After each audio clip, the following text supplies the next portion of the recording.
that the 49ers drafted. They had 11 picks. They didn't move up. They didn't move down. They picked at all 11 spots. Maybe you could tell me what your favorite player of the draft is and your least favorite player of the draft, just your initial reactions to the players that they picked. And we're not talking about process right now, just the players. Just the players, just talent evaluation. Favorite player, Mykel Williams. I think he's going to help in a lot of ways. Favorite pick was CJ West. I think that was a great value at that pick. And I think that he's going to be an important player for them going forward. Least favorite, the guard from Iowa. I don't think he's going to make the team. People are having fun with the Maple Missile, but why are you making a pick that's basically who is the quarterback on your practice squad? I mean, is the most important pick with the first pick in the 7th your practice squad quarterback when you still need offensive linemen and there's still edges on the board, there's still talent there? I thought it was a luxury pick. I thought it was typical Kyle. And I want to get into the earlier ones first, but I will say with Curtis Rourke, I watched some of his like highlights and stuff, and I'm like bummed that he's injured because I actually liked what I saw, and what I saw specifically from his 2024 season, which he did play with the torn ACL. All the plays that were in, and this is highlights, obviously, but every single play was like a play that you would think that Kyle Shanahan's offense would call. It was the exact type of same system, the exact type of execution. Like you watching it, it's like, oh, obviously Kyle would love this guy. His arm wasn't super strong. He had a lot of balls that would kind of like go, really high up in the air. He throws rocket shots. Yeah. Yeah, they kind of float down in the instance where in college maybe it worked out, but in the NFL you think like a corner can be like, I'm just gonna run over there and watch it come down and pick it. Now he got the ball out of his hand quick. He's taller than Purdy, 6'4", and did seem to, like I said, execute the system well, aside from the fact that he didn't have the craziest arm, but Brock doesn't have the craziest arm. And then I was thinking, well, because he obviously wasn't mobile, but he had the torn ACL. He ran a couple times. Then I went back to his, earlier tape from Iowa, I think it was. And he was really mobile in his highlights there, which kind of shocked me. Like he ran, it was like every third highlight, like he'd have two running or two, throwing highlights and then one running. So he was much more mobile. When healthy, he can run. Right? Yeah. He has legitimate 4.4, 4.5, 4.6 speed. That's great. He's like Purdy in that he runs a quick 10. I think it's 151. Brock's 155. They like that. So he can do similar things in escapability, but it's another pasta-armed quarterback. I'm not interested in that. I'm tired of that. My frustration, like I said, when I was watching him, I was like, oh, this could be interesting. And then it's like, why did you draft a guy with a torn ACL? He's Kyle came out and said, he won't be able to participate in camp and probably not this entire season. Nope. He just had surgery, I think, in January, because like I said, he played through the ACL, so it's not like he got surgery and recovered for a year. He just had the surgery. So that kind of one, like you said, just value a position. It makes no sense to draft a quarterback there when you have bigger needs. And two, it's just like they also already when they signed Mac Jones, they signed him to a 2-year deal. Right. So, I mean, I guess they could like cut him because it wasn't super expensive. Well, but no. You have you drafted a guy to compete with Tanner Mordecai, your practice squad quarterback next year. Not even. Well, it's just there's going to be a QB3 competition, which still is like, in my opinion, not that irrelevant this year. But like we drafted a year ahead for QB3, but we can't draft year of for O-line. Right. Sorry. And J-Rod says they just signed an offensive lineman. That's true. 7th-round offensive lineman isn't necessarily going to start, but that's not the issue. What they needed to have was tackle depth. They signed it instead, but they signed a guy that's coming off a torn ACL. So, There's a lot of stuff that they could have done and didn't. My issue is just, okay, your goal with the first pick that you have of 3 in the 7th round is who is going to be my future practice squad quarterback. My issue is choosing that mountain to climb. Yeah. I don't get it. I don't like it. I didn't like the pick as a result of that. It's just, come on. All the stuff that's going on with this team, and you want this guy? Is he going to be a future starter for this team? I doubt it. Seriously. Yeah. Okay, you get a better practice squad starting quarterback, Zowie Powell, whoop-de wow. What is this? What have you accomplished? Nothing. And once Oh, again, he could start. Well, okay, maybe. But my issue is the mountain. That's the I wrong agree. mountain. And I'll move us back because I took us to process. Because once again, I like the player. The process boggled my mind. So we went over Curtis Rourke. Now CJ West, will you tell me a little bit about him? I've seen, obviously whenever prospects come out, it's like, oh, who does he compare to? And you give some guy who's a certified starter, if not even better than that in the NFL, and it's like, well, we freaking cross our fingers that he could get even close to that. Yeah, All these guys, it's a crapshoot. But I've seen his body type. I think compared to, is it DJ Jones? Is that the yeah, similar so? player. Tell me, what position does he play? Why do you like him? I do know he wasn't a reach. He went where he was supposed to go. Yeah, So value-wise, he was it good. But just tell me about the player. he's a productive defensive tackle that will remind you of DJ Jones, and that he plays with power and leverage. And so he'll get after it on the running game. He's got some explosion to his game. He's got some agility to his game. He's a more well-rounded player as opposed to, say, Alfred Collins, where Collins is the boulder, the run stuffer. That's what he does. West is capable of doing more than that, I think. And then it's a question of coaching him up to give him that potential. So I think that West is a more well rounded player, but he still fills the role they need, which is, okay, we still need the run stuffer. And West does that. So now they added, and had to, added 2 run stuffing defensive tackles inside. That was an absolute must. They did it. So they identified the needs. They got the players they believed in. Bang. And you can't complain about that, is that they identified the need and processed it and got the players that they thought were best at those roles. Love that. Love that. My notes that I had taken, D tackle from Indiana went where he was projected to go. DJ Jones comp, put a rock in space, able to perfectly fill in the gap. Right. The cons are that he can struggle a little bit with pass rush, and like most bigger guys, he can struggle with staying low in his pads. I think that's something that they can coach up, and Yeah. I remember.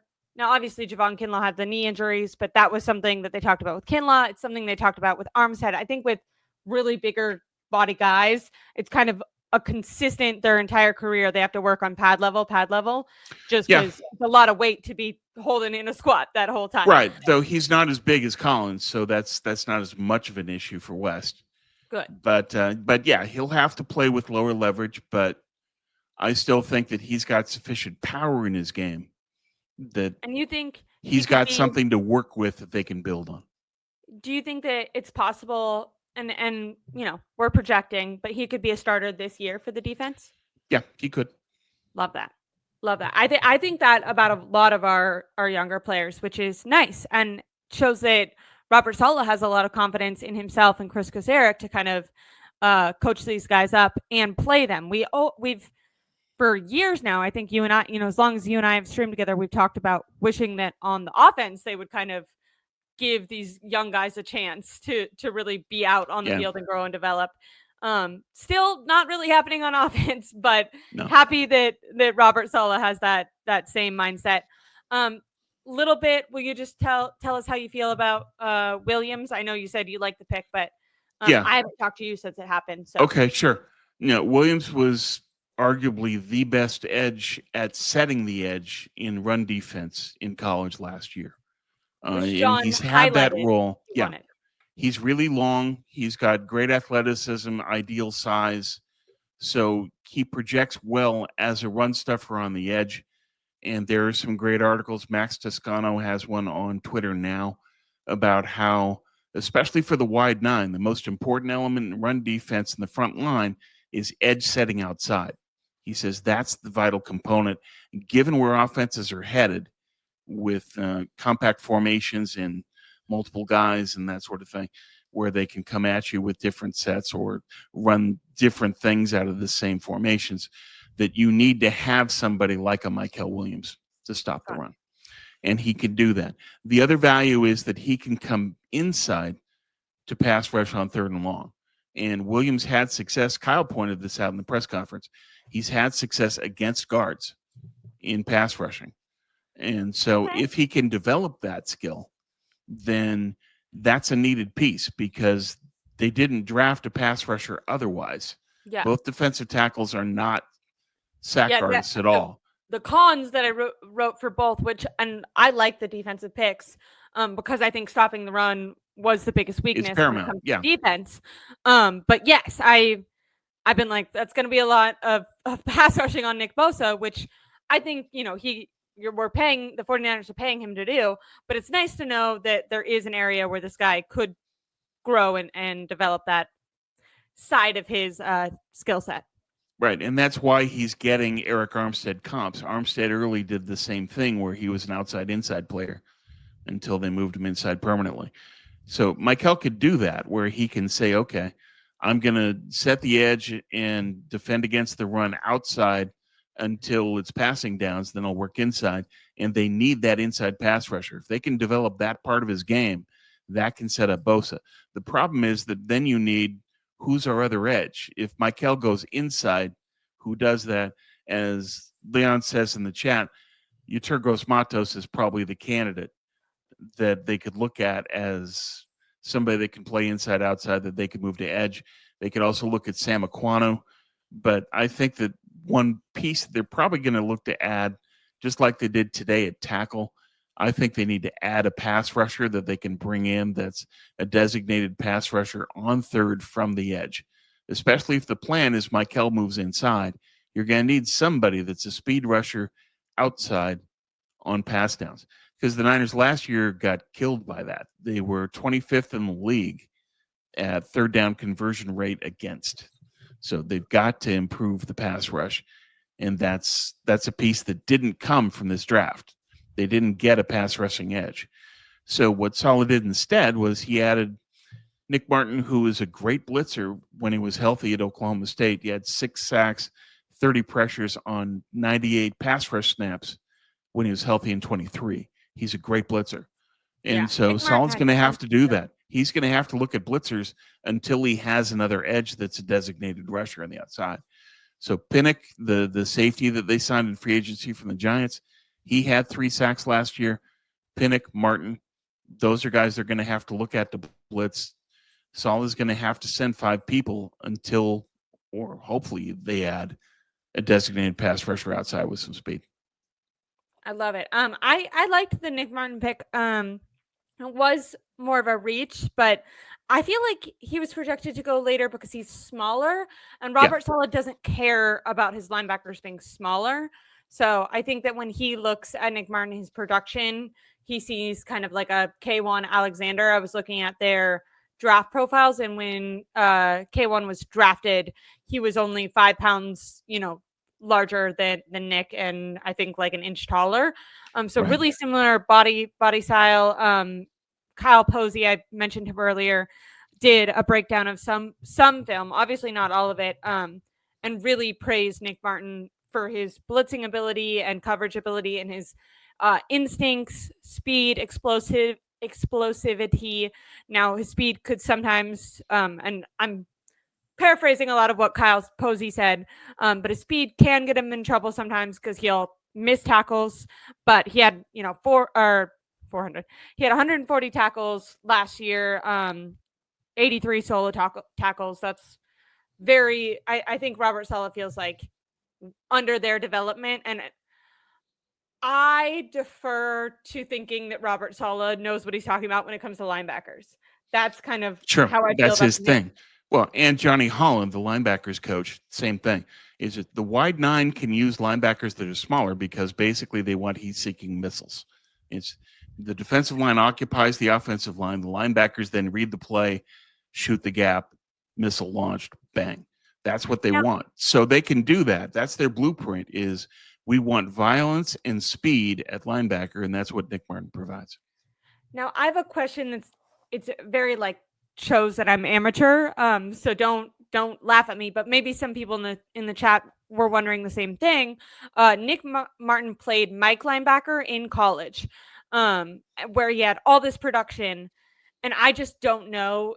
Obviously, when he comes to the 49ers, he's not going to play Mike linebacker because Fred Warner plays Mike linebacker. Sure. Is that transition, is that going to be difficult for him, or is it I don't not a think big so. deal? I don't think Got it. so. And Martin plays instinctively as it is, where he's relying on his traits. That's how he plays. Okay. So part of the problem with Martin is just that you think of like the safety that's loading up for the big hit and misses. That's what Martin can do. It's Got the it. same thing, is that he's looking to go head hunting and not necessarily pulling it off all the time. So they're going to have to coach him up in terms of his discipline, his reads, his pass coverage is not what it needs to be yet. But in terms of his core traits, 4.5, faster than Greenlaw, Very fast. 26 in bench reps, which is great strength, Strong. especially for somebody that small, and 133 in the broad jump. So he's got speed, strength, explosion, all the traits they want, he brings. And Love he has been very productive when healthy. So the only concern with Martin is just Stay teaching healthy. him up on diagnostics and pass coverage and then keeping him healthy. So I think that there's going to have to be some patience with Nick Martin. People are saying that, well, he's going to start right away. I'm not so sure that's true, but I do think that once they do coach him up, that he'll be ready.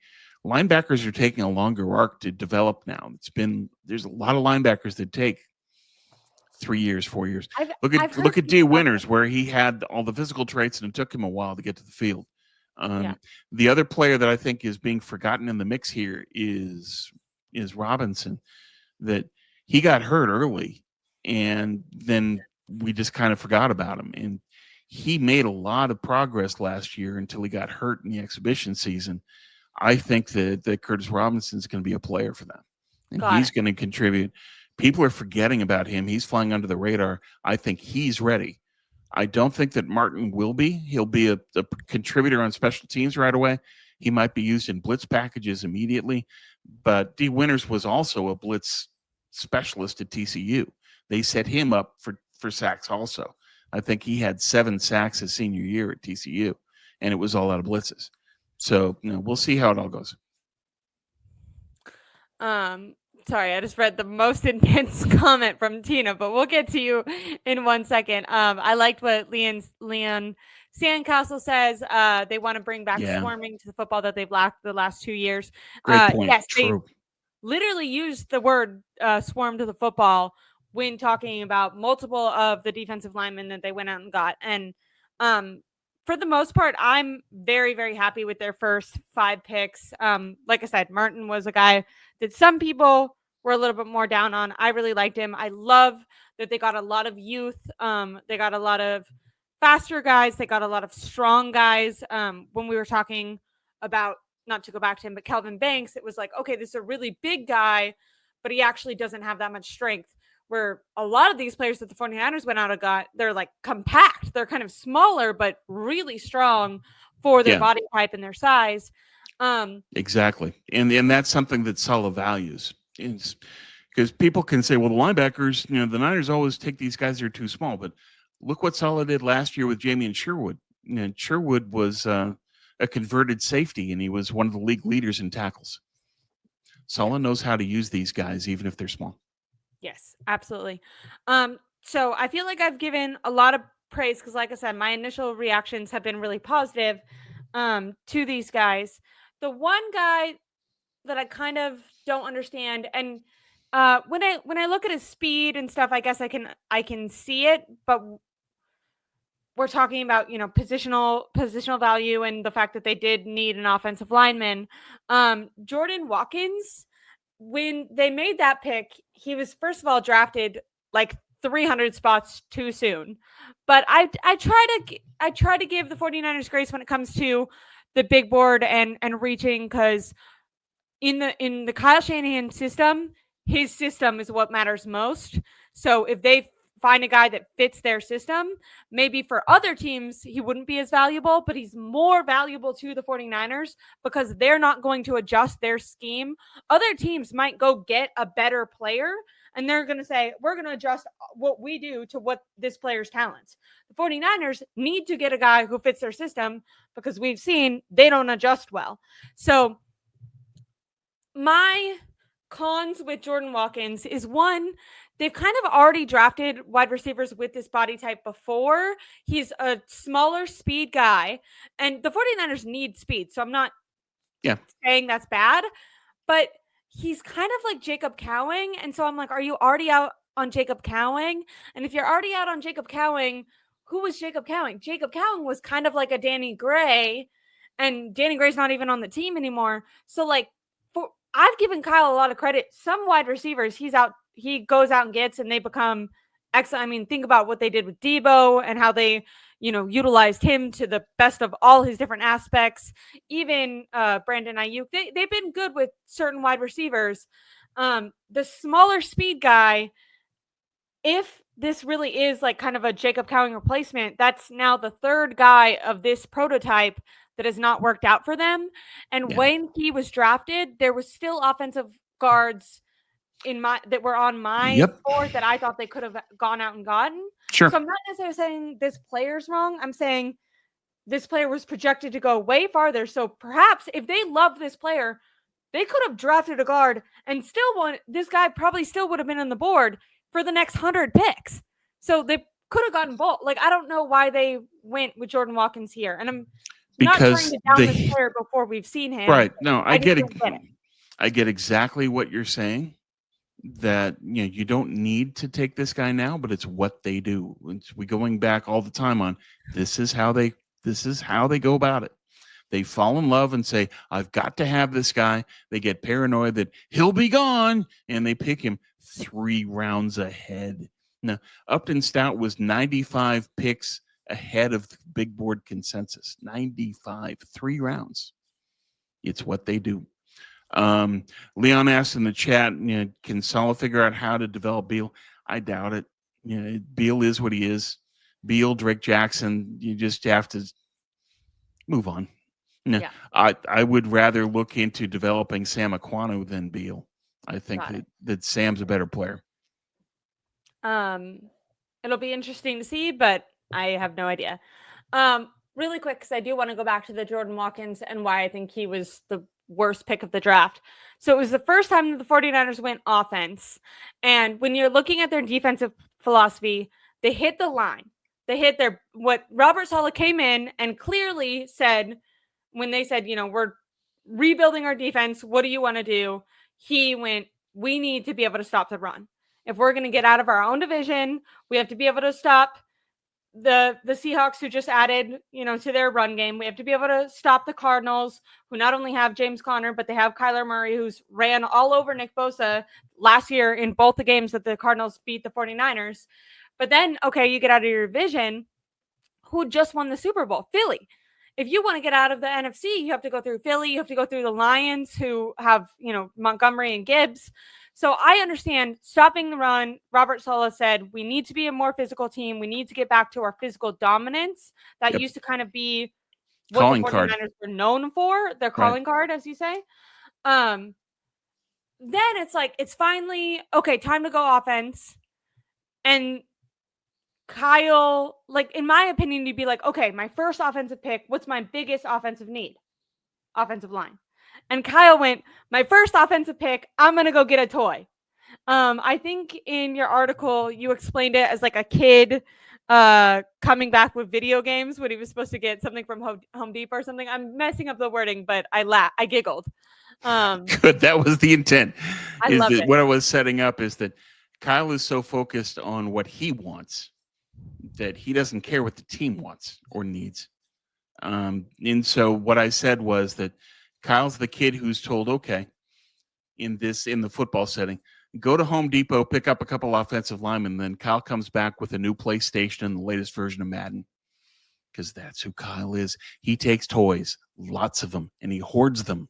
And then he doesn't play them, and then he puts them in his toy closet, and they gather dust. Jacob Cowing as the latest example of that. And now you've got Jordan Watkins. What's going to happen to Cowing? Is he going to gather more dust, or is he actually going to play? If he's not going to play, then that was a completely blown, wasted pick. And that's Kyle picking his toys, playing with the toy on Christmas, and then throwing it away or not using it. And you keep doing that, and it adds up. I mean, look at all of the failed bust picks of running backs, wide receivers, from Joe Williams, Dante Pettis, Danny Gray, and maybe adding to the list Jacob Cowing. I mean, I went through it one time. I think I came up with 20 players, and I said they're the island of misfit toys. And that's all of the Kyle picks where he took his toy on draft day and didn't use them, and they didn't work out, and they were complete busts. And you do stupid stuff like you take TDP, and 2 picks later, and I was pounding the table about this before, don't tell me hindsight, Kirby Joseph, all-pro safety, Detroit, about to get a huge deal. He was picked after TDP.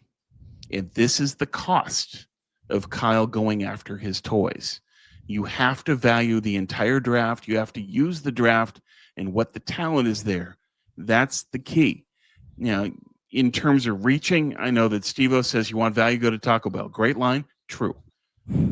There's plenty of value that can be had. The Niners have reached in the past and got gold. But the history of Shanahan is he reaches for guys and he comes up with Cole, Cam Latu, Jake Moody. So you can go through the list, and there's a ton of people. The biggest reaches are the biggest busts. But you can get it right. Sometimes they do. I think in this draft, Nick Martin was a huge reach. Great pick. I think he's going to work out for them long term. However, you keep doing this draft after draft. I don't care about how reaching compares to the rest of the league. I don't care about that. What I care about is because you're reaching, you're undercutting yourself.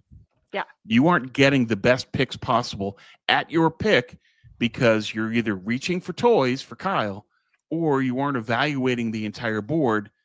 Kirby Joseph is one example. You have to say, we've got to be disciplined. We have to say, who's a great value? Who is BPA here? How does he compare with this toy? Do I really need this toy? Do I really need TDP? No, you didn't need TDP then. They just took him. It was another toy pick. That's where it kills you. That's what you can't do. That's why there's a need for discipline. I don't care about reaching versus the league. I care about reaching in terms of missed opportunity. You reach for Mike McGlinchey. You miss the 6 All-Pros that were taken after him. That's what I'm talking about. Yeah. You have to research the draft to know where the value is. You can't undercut yourself. That's what they're doing here with this constant reaching. Yes. The rest of the league, who cares?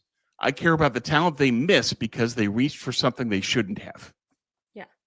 And in this specific instance, when we're talking about Jordan Watkins, if Kyle fell in love with Jordan Watkins, which clearly he did, and really wanted him, to me, it just shows like a lack of understanding. Like, obviously you need to stay true to your scouts and your big board, but you need to be aware of what other teams think, because you're losing, as you said, you're losing out on value. Like, they could have still gotten Jordan Watkins with their next. I mean, he was projected to go in the 6th or 7th round. They not only could have used their next round pick on him, they could have, or their next pick on him, which was just a couple picks later, they could have used the one after that on him, and he probably still would have been there. And those are 2 opportunities that they could have, at that point, had an offensive lineman. I know I've seen on Twitter some people saying, well, at that point, there weren't, these surefire offensive tackles or offensive guards. You'd be reaching, quote unquote, on an offensive guard. Yeah, but you reached on everything else. I would say, is if you're why are you saying, oh, now it's important not to reach? If you're come on, if you're in the later 5th round, 5th to 7th round, if anyone works out within those rounds, it's a positive. You're not necessarily expecting those guys to be guaranteed starters. So you have to take into consideration positional value at that point, in my opinion, Yeah, and your bigger BPA. need on your team at that point. If either way I'm quote unquote reaching, then I need to assess my team. What do I need to give myself the most opportunities to get right? Yeah, yeah. You have a couple of tweets about this. How many wide receivers the 49ers have drafted in the last couple of drafts compared to how many offensive linemen? Yes, I'm not necessarily saying whatever offensive guard they would have got instead of Jordan Wilkins 100% would work out. But if you're consistently, Philadelphia had one of the best offensive lines last year. They just won the Super Bowl. They took 3 offensive linemen in this Yep. draft, even though Howie their does offensive that. line is already good. They're constantly giving themselves opportunities, knowing that not every guy's going to work out. But hey, if I'm sitting here deciding between do I want to reach on a wide receiver or do I want to reach on the offensive lineman? Well, if one of them are going to work out, I'd rather this one work out. So I'm going to take my chance if I'm taking a chance on either, because neither of these are guaranteed. We're not in a Yeah, position where this wide receiver 100% is going to work out and the offensive lineman is a total question mark. Both of them are question marks. So if they're both question marks, go with the one that's going to impact your team more, that you need more. And the 49ers needed to prioritize offensive line more. And specifically in this they instance, won't. they could have gotten the offensive line and the stupid toy that Kyle wanted probably Yeah, still would have been there yeah. unless some other team valued him 300 picks too high. No. Um, So, J Rod in the chat, are we the only team that misses picks? No. Are we the no, only team that reaches? No. Are we the team that reaches most? Out of all 32 teams, who reaches most? This one. Now, I can go back and go through all the drafts and point to all the toy busts. The island of misfit toys, the population there is way too high. And it's there because of Kyle. Now, in terms of Howie Roseman, he's the anti-Kyle. He values trenches the way Kyle values weapons. So when you compare the two, that's always going to be true. Howie is always going to invest in trenches every single draft. Kyle is always going to overinvest in weapons every single draft. It's who they are. So there's no way that you can say, well, you should have done what Philly did. No, that's who Howie Roseman is. This is who Kyle Shanahan is. We have to live with that reality for 3 more years. Yeah. Then we might get a real GM. Until then, we won't. So there's that. In terms of reaching for guys and all that stuff, we could have had them. We could have waited. I think they need to do a better job of either trusting their own board or researching the league to know what's, even if somebody picks a guy high, where would that be? Chances are for somebody like example, Stout, where it's a 95 above consensus reach, not you could still have an optimistic scenario where it says somebody likes him, they could take him in another round or 2. yeah. You could still adjust. And so I question why they don't do that. Part of that is they fall in love, they take the guy they want, that's it. They don't Yeah. care about the reaches. They don't. They never will. And I so to your point, and just if I can get this out, then I'll finish yeah. up. You can argue all they have to do is trust the process, trust their own board, wait for the guy, and then you can get better value at the pick you've made. There's a domino effect. If you don't take Nick Martin at 75, you can take somebody else. And you take Nick Martin at 100, and you push all these picks down the line. And now you've got better picks at each one of the picks you've made just by waiting. But they don't do that because they don't trust it. And so we have what we have. This is Kyle Shanahan. He's not going to change in the draft. We've seen it since 2017 when he and Lynch came in. They've done the exact same thing. They fall in love, they take the pick early, and they don't care about the reaches. And Kyle doesn't care about offensive linemen, and he never will. And we're going to have to deal with that. That's who he is. That's what the Niners do. It's our reality. We can say, but that's stupid. It is, but it's Kyle. It's what he does, and we have to live with that because he's not changing. I agree. I have a response to what you said, but I have 2 comments that I also want to respond to. J Rod says Kyle took this team from an embarrassment to a contender. Yeah. When this team is healthy, he has earned the right to pick who he wants to pick. No, he hasn't. I somewhat like I see where you're getting at. What I would say would be the 49ers either make the NFC championship or they miss the Super Bowl completely. In the year, and what you're saying is, or a lot of times that means half the time they've been to the NFC championship game or the Super Bowl. That's great. I agree. what I would say is, well, I would get into the years that they make the Super Bowl, what's inhibiting them from actually winning it. But that is more about Yeah. Kyle and his philosophy, and we're going to get into that another day. Well, Keeping it that's on the still a draft, Kyle's GM issue, though. Why keeping did it, they lose both Super Bowls? Offensive line. that's, and What what I was going doesn't to Kyle say, invest in? Here we are. offensive line. So So they Kyle lost becomes both his Super own Bowls. enemy, is my point on Kyle, the GM. You can make I an agree. argument, and I agree with J-Rod. They were an embarrassment. Kyle took them, and Lynch took them to a different place, and he deserves credit for that. But he doesn't get carte blanche, because until you win a ring, your path is not proven. And Yeah. we can take a look at both blown Super Bowls and point directly to not investing in offensive line as a vital reason why they lost that game. This Yes. franchise is about winning Super Bowls. Kyle, as GM, has now prevented two. And that's why you don't let Kyle he's earned the right to make whoever he wants to pick. No, he hasn't. This is the San Francisco 49ers. 5 rings. You don't get to do that. No one does. I love the standard that you're holding the team to, because I know that everyone who's watched the 49ers win championships feels that same way. It's ironic that you were using the times that they've actually gotten to the Super Bowl as a way of rebutting this question, which I do agree with. I was thinking of the times that they've lost, or not lost, but they've skipped the playoffs altogether, because they've either gotten to almost the highest place or they've totally missed it. And what I was going to say is the years that they've totally missed it, it's been because their quarterback was injured or their running back was injured. And both of the times that either of those things have happened, it's come down to the offensive line. So Yeah. when they've gotten to the Super Bowl, they haven't been able to win for a myriad of reasons. One of those being offensive line. When they've completely missed the Super Bowl, it's because their starting quarterback consistently under Kyle. Look at Kyle. Look at them extending their quarterback, which they're about to do with Purdy. And then look at when that quarterback gets hurt. Or they're starting running back. Consistently, those are the two most important players in Kyle's offense. He gets to a Super Bowl. They give themselves a chance when their starting running back and their starting quarterback is healthy. Yeah, true. When they're not healthy, it's because the offensive line is breaking down. The quarterback is running for his life and some injury happens, or some elbow gets hit, some leg injury. Consistently under Kyle, that has been an issue. He has not prioritized the offensive line, and he's continuously prioritized toys, which do help, but you need a balance. When you look at Philly, you have to build a full team, not just toys. J-Rod in the chat, or maybe we didn't have an elite quarterback. Look at the game-winning play. No quarterback could have made that play because the offensive line broke down. I don't know, Shader, I would have a job picking draft picks. I picked a different career path. I covered the Niners in the Walsh era. I talked to GMs. I talked to John McVay. I talked to Bill Walsh. I talked to the coordinators. I've seen how this works. I have witnessed 5 rings. I have covered 2. Don't tell me I don't know what I'm talking about. I know. I have talked to the people who won.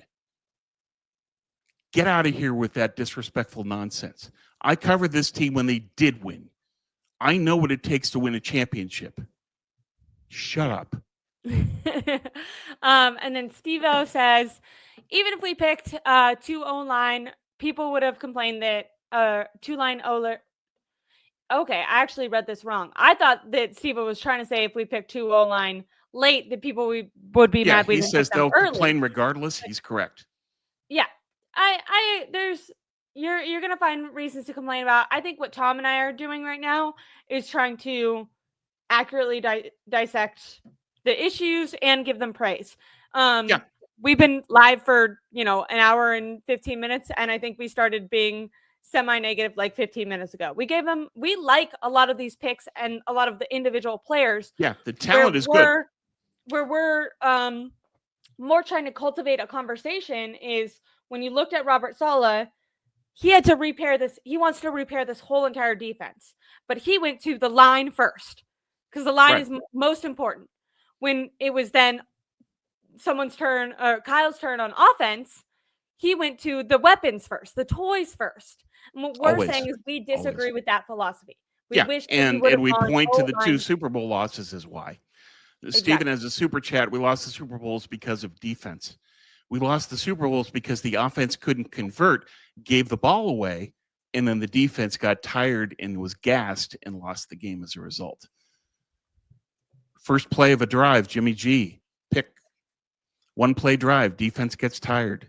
Offense doesn't move the ball. 3-play drive, punt. It's Most recent Super the Bowl first on the goal Super line, Bowl. Chris Yeah, McCaffrey, right. turnover on the goal line. Like, I Right. think that Right. yeah. It's just the defense contributed to it, but trace it back to the core. Trace it back to the root. The root cause of the first Super Bowl loss was the offense couldn't move the ball late. The defense got gassed, and then Kansas City killed them. It's not the defense. It's that the defense didn't have an opportunity to rest because the offense failed. This is like during the Steve Wilkes year when, for you guys that know Eric Crocker, I was going live a lot with him on his channel, and everyone was killing the defense that year or that season. And Crocky kept being like, the offense isn't scoring 17 points. Like, they are losing games that they are not hitting 20 points consistently. If your offense isn't going to score above 20 points, if you're going to score, I think they scored 19 in regulation against the Chiefs, you're going to lose. And you have to have offensive accountability. Like, it is unrealistic to say your defense should just not allow other really good teams who have good players. They pay their players too. They have star quarterbacks too. It's unrealistic to say you should allow 0 points. And if the defense allows any touchdowns, it's their fault. No. Look at the Lions last year. They went really far. They were in games where they were scoring 35, 37, 40, 50 points. They were consistently like, the Bills were in a lot of games like that too. Yeah. Did they say we're losing because of their defense and just give up? No, their offense said, okay, the other team's scoring. It's my job to go out and score. Where throughout Kyle's entire tenure with the 49ers, when you think about the 49ers, you think run game and defense. It's about time that Kyle's offense, if it's so genius, does something. So yeah, they have to be held accountable. Yeah. Period. And by the way, like, you're saying that they lost because of the defense.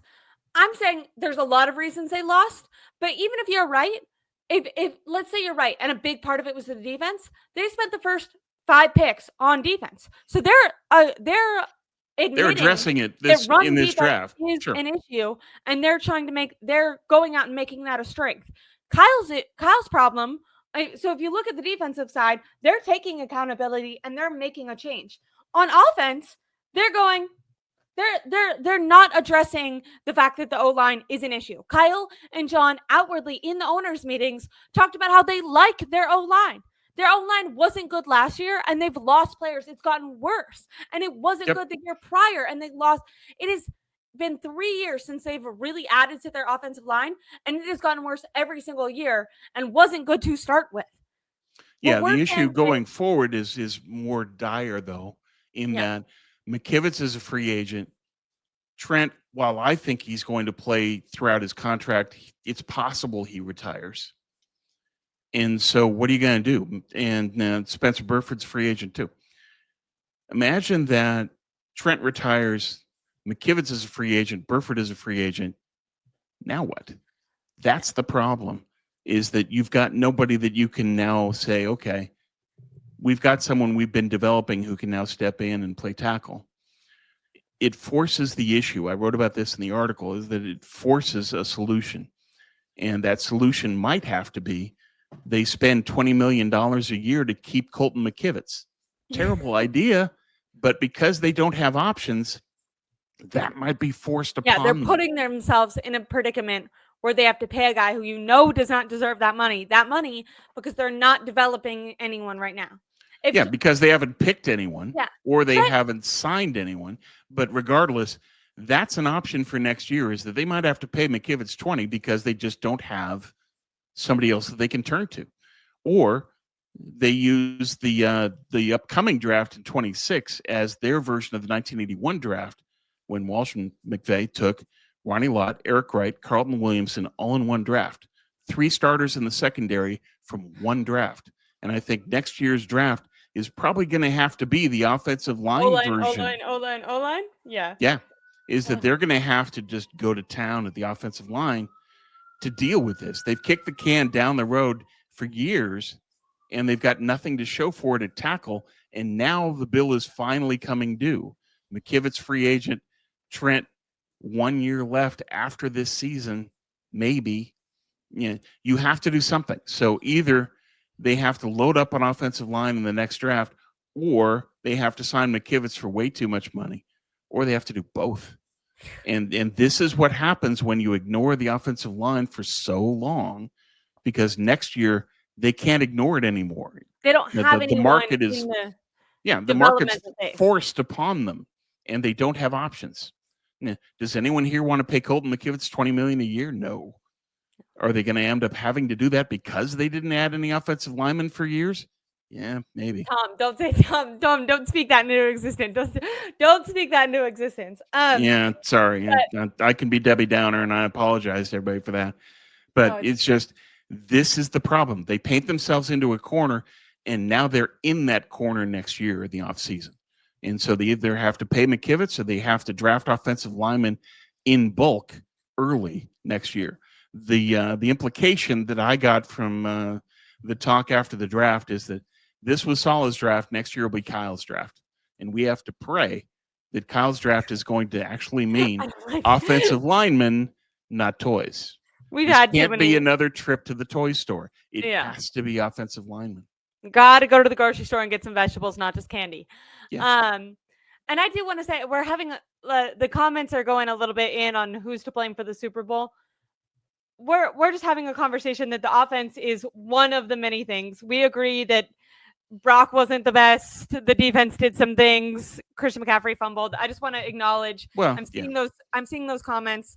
It was We're not making the the argument Super Bowls. that Brock is, the number one quarterback or anything like that. We're just saying, if you have eyes and you've watched 49er games for the last 3+ years, more than that, if you've watched the 49ers under Kyle Shanahan, you know that he doesn't value O-line and that the O-line has caused his running backs and his quarterbacks to consistently get injured and just stop their offensive progress when they could be running the ball. They're not able to because the O-line can't hold up. In a defense or in a NFL where defenses are only getting more physical and offensive line play is only getting weaker, the better teams are prioritizing drafting O-line more frequently so that they're constantly giving themselves chances. It doesn't mean they're hitting on every O-line, but they're giving themselves chances and they're developing players so that when their players are getting older or injured, they have guys that can fill in. Right now, the 49ers have not done that, so they're putting themselves in a position where they're relying on old guys, they're relying on guys that aren't that good, and they don't have backup young players that are developing into the player that could be starters eventually. So like Tom is saying, you're either going to have to play a player that is mediocre, way more money than he's worth, or last second rely on a rookie, which Kyle has outwardly said he doesn't like to do. That's the point of this conversation. It's not to solely blame one position. It's just to highlight that this is an important position that has not been given credence under Kyle Shanahan. But we've been going for a long time, so I'm going to read a couple comments and then we're going to get to our final grades. I've really loved this conversation, though. I know maybe it's felt a little heated, but I think Tom and I are both just passionate, but it's been fun. Mr. Joe said, this is the best show, Ashley, so far. Good content. Really appreciate it. Anyone who's watching, please make sure to like and subscribe. Leave a comment. All those things really help boost my channel. Papa J, I don't know if he's coming in late, but he's a regular, and he says hello to us, so we want to say hi. If you missed the show, Papa, I agree with what Mr. Joe said. I think this was one of our better shows, so you better go back and watch it. For anyone, once again, that didn't hear me earlier, Tom writes excellent articles for Sports Illustrated. The candy shop, Kyle being sent to the store for basic needs, vegetables, and coming back with candy. That is kind of a reference to a funny part of what Tom does. Tom goes into ranking the players, but then also the overall process. And I really loved his most recent article. So definitely be sure to check that out. Tom, I want you to give me a grade for the players, and then I want you to give me a grade for the process. I know you did this in your article, but for people who don't want to read it or have it. Or whatever. No, that's fine. A grade for the players, B. I think that they identified who they needed, and they got good players that are really going to help, especially on D. And they had to do that. They had to get to a point where they can get the stops, and they got the run stops that they needed to have. This team isn't serious until it can stop the run. They made sure in this draft they did that. Joseph, thanks for the kind words. Appreciate that. So be on the players D- in the process. All the reaching. And at 43, taking a guy who's not a 3-down player, to me, that's an issue. Though I understand why they did. They think That's that Alfred Collins, Collins. yeah, they think that Collins is the best boulder in this draft, the best run stopper against a double team. So that's why they did what they did. And so I'm not going to find fault with that. I want to see what Collins does. But I'm worried about Collins as a pass rusher. I don't think he's a complete player. He's only got a 7.3% pass rush win rate. That's low. So that's a concern. All the reaching, yeah, Kyle not taking an offensive lineman, same old, but I'm still just angry with that, especially in light of what's coming, that it showed no advanced planning. It didn't look ahead to next year and say, you know what, we need to get it tackled because otherwise we're going to end up having to pay McKivitz way too much money. They didn't do it because they didn't look ahead, and that's another problem with the process. It's not just the reaches. It's that you have to plan the draft in a continuum where you're looking ahead and saying, what are the issues for us going forward? That wasn't a part of who they selected. It's all the now. On defense, good picks. On offense, no planning, no long-term planning. And Agreed. that's who Kyle is. That's what he does. And we just have to live with that for 3 more seasons. Yes. Mr. Joe agrees with you. He says that CJ West was one of their best picks. And then Mr. Corey, if you tuned in just now, we talked a lot about DJ Humphries at the very beginning of the show. But we're both excited about it. Hopefully he's healthy. We're not sure swing tackle or where he's going to be. And a lot of that will probably come down to, is Kyle actually open to there being a competition with Colton McKivitz? Probably not, according to Tom. According to my very hopeful side that is usually wrong, I really hope so. But we'll see more when his contract comes out. I give the players a B because I really like the majority of the picks, and even the players that were reaches, I see the vision. Defensively, I really like that. It seemed like opposite of Kyle, Saleh had a strategy of where what he wanted to hit, what was most important, what he needs to kind of fill in the gaps on the defense right now and bring it back to a top 5 defense, which will end up helping with this offense and stopping the run. Like I said earlier, to get out of the division, you need to be able to stop the run. To get out of the NFC you need to be able to stop the run.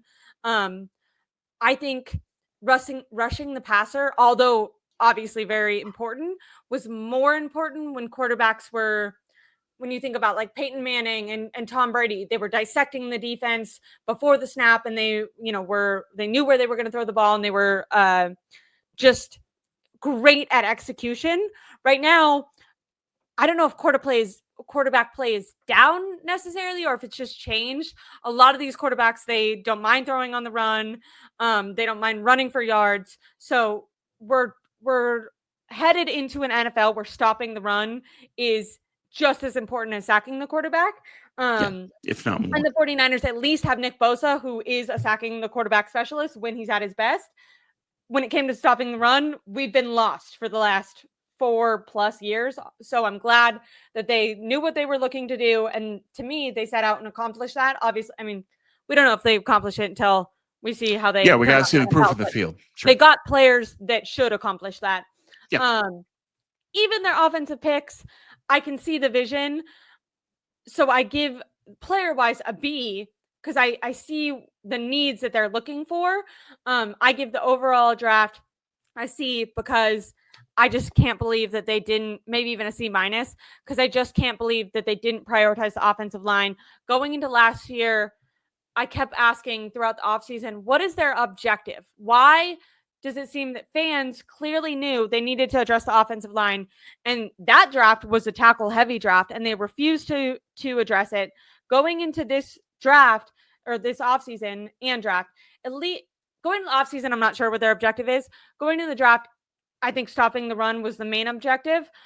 on defense. When I look at Kyle, I still think he doesn't know what his most important position is and where he needs to improve the most, or he either doesn't know, which is scary, or he knows, but he's too stubborn to address it. There Either it way, is. I don't love The it. last one. Yeah. So I have to it's just he is what he is. I have to critique that, which is why I give it a C. Because like I said, I Okay. do like the players, even the offensive picks. I like them. I can't see why they couldn't configure some of these picks differently because they reached on some of these guys that could have been there in later rounds. I think they could have addressed the O-line sooner. And like I said, I'm not saying those guys would have immediately been starters, but given them more, what is it, slices at the apple, giving themselves more opportunities to actually hit on an offensive lineman. I wish they would have done that. So I critique their process on offense. But on defense, I really like their process, and it feels like they executed it well. And player-wise, I like them. So I give it a C, a little bit more generous. By the way, anyone who thinks Tom and I are being too mean, like PFF gave them a D-. NFL Network gave them an F. People are killing the 49ers draft. Tom and I are actually being like, we're actually praising a lot of these players. We're just saying, as fans, there's a weakness that they didn't address. So we're just well, I think we need to separate them out. It's just the most important element of the draft is the players. And in terms, most of these people are just hating the Niner draft because of the reaches.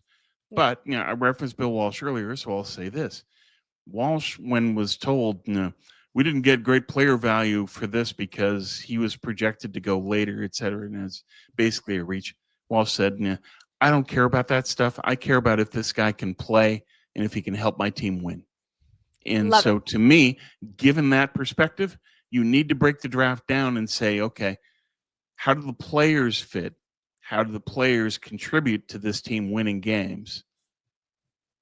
Take that as one pile. And then the other, you criticize Shanahan, Lynch, et cetera, and say, was this process good? Was this process intelligent? No. I love it. A ton of reaches and not drafting the offensive line until the 7th round. No, Lynch saying it was an alignment problem. You can't have an alignment problem when you're drafting guys 2 or 3 rounds ahead.